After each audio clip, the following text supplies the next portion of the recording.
আচ্ছা, তারা বলছে যে আন্দোলনে যেতে পারে যদি তাদের কোনো ব্যবস্থা না করা হয়। তো তাদেরকে সময় দিচ্ছি, তাদেরকে চলে যাওয়ার জন্য রিকোয়েস্ট করছি, তারপরও যে তারা আন্দোলনে যেতে চায়, আন্দোলনে গেলে তো সরকার তাদের বিরুদ্ধে ব্যবস্থা তারা কত 10 বছর 15 বছর বিজনেস করছে, এই বিজনেসের পরে এখন তারা অন্যায় কি জিনিস করবে? 15 বছর কেন 100 বছর ধরেও যদি অন্যায় জিনিস অন্যায় থাকে সেটা তার বৈধ হয়ে যায় না। এতদিন তো দেখা হয় না তাদের। এতদিন আমরা দেখছি, এতদিন দেখিনি, এখন তো দেখা শুরু করছি। সরকারের বিকল্প ব্যবস্থার কথা আমরা বলেছি, সরকার ভাবছে তাদেরকে কোনো নাইট মার্কেট অথবা হলিডে মার্কেট যেগুলো আছে সেগুলো করা যায় কিনা, সরকারের মাথায় এটা বিবেচনা আছে। আচ্ছা, আমরা কতটা পরিশ্রম করে অভিযানটা করছি। লোক দেখানো অভিযান তো অনেক কিছু বলে, কারণ তারা ফ্যাসিলিটিটা পাচ্ছে না।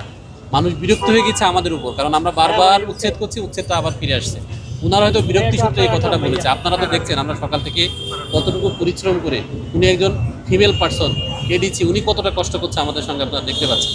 আমরা শুধু এটাকে রক্ষণাবেক্ষণ করবো বলে আমাদের এত প্রচেষ্টা, সেগুলো পুরাপুরি শুরু হয় না। আমরা কিন্তু আমাদের কাছেও তথ্য আছে, আপনাদের কাছে যেমন তথ্য আছে আমাদের কাছেও তথ্য আছে। আমরা সর্বোচ্চ চেষ্টা করছি এটাকে কন্ট্রোল করার জন্য।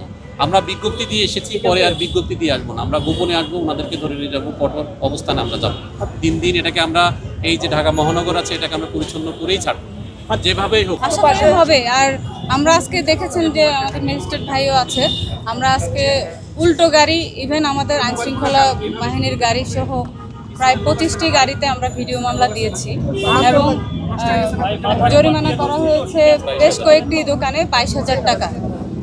মিডিয়ার মাধ্যমে আমি বলতে চাচ্ছি যে শুধুমাত্র পুলিশ, ম্যাজিস্ট্রেট বা মিডিয়ার দায়িত্ব নয় এই জিনিসগুলো সরানো।